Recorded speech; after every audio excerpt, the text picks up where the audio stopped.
My first stop in Washington was Mount St. Helens. Mount St. Helens is famous for its giant eruption in 1980, which killed 57 people.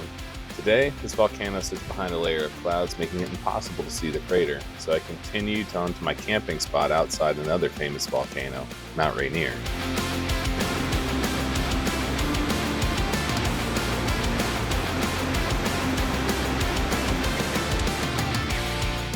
Upon entering Mount Rainier National Park, you're immediately hit with the feeling of being immersed in the Pacific Northwest.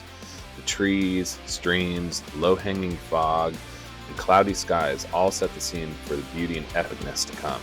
Mount Rainier is a popular destination, and getting good weather only increases its popularity, so be prepared for crowds if you show up later.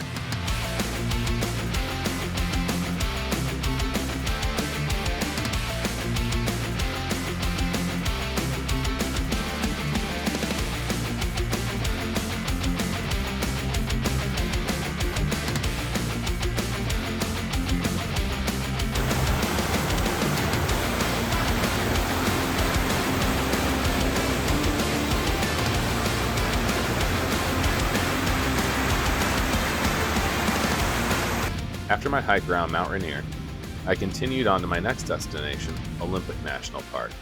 I started with Quinault Rainforest and took a slow, meandering, and relaxing hike around the area.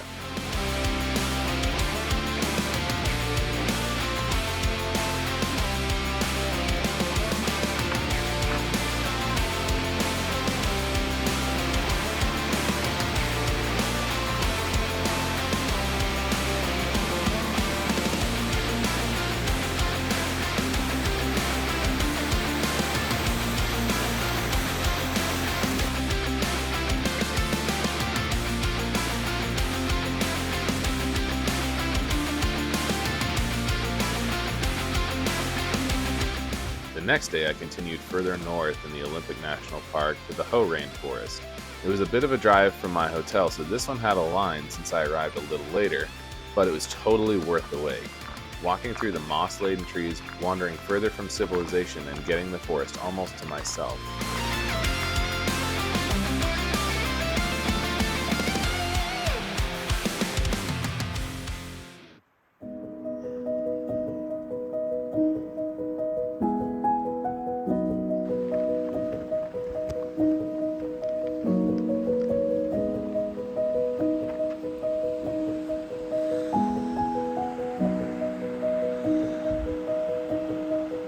Entirely sure how many miles away I am from where I started, but I wish I would have brought an inner tube. Just ride the river back. Granted, I don't know how this river goes, so might not be a great idea, but sounds like a good idea right now.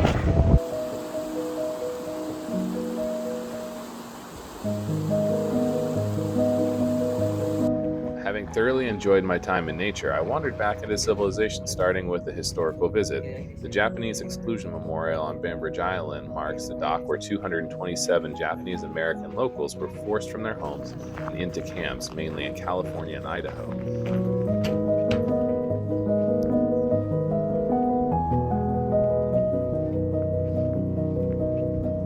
I also visited a few other cities on Bainbridge Island, but found them a bit touristy for my liking, so I headed to the big city, Seattle.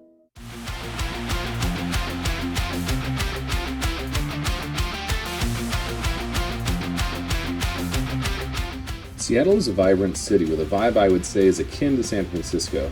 There's so much to do and see that you could easily spend a week or two here. Naturally, I had to check out the crowded Pike's Place Market and Seattle's famous skyscraper, but my favorite location was a museum of pop culture.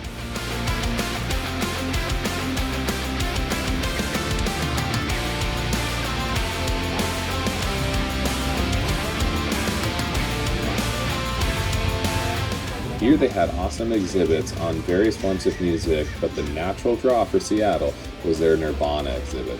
They also had a really cool exhibit on horror, sci-fi, and fantasy films, which I spent hours meandering through.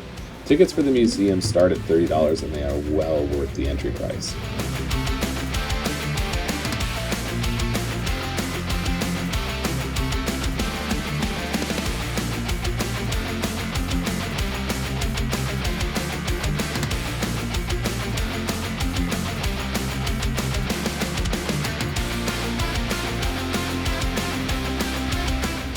I later went to a small local Japanese garden, as I always find these a calm place to relax and decompress from being in big cities.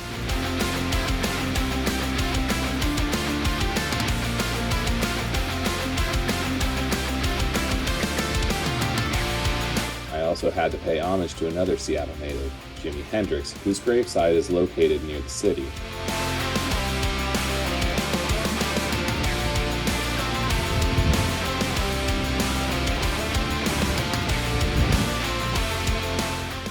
Seattle is a quirky and unique city that I really enjoy, but eventually it was time for me to conclude my time in Washington and start heading east.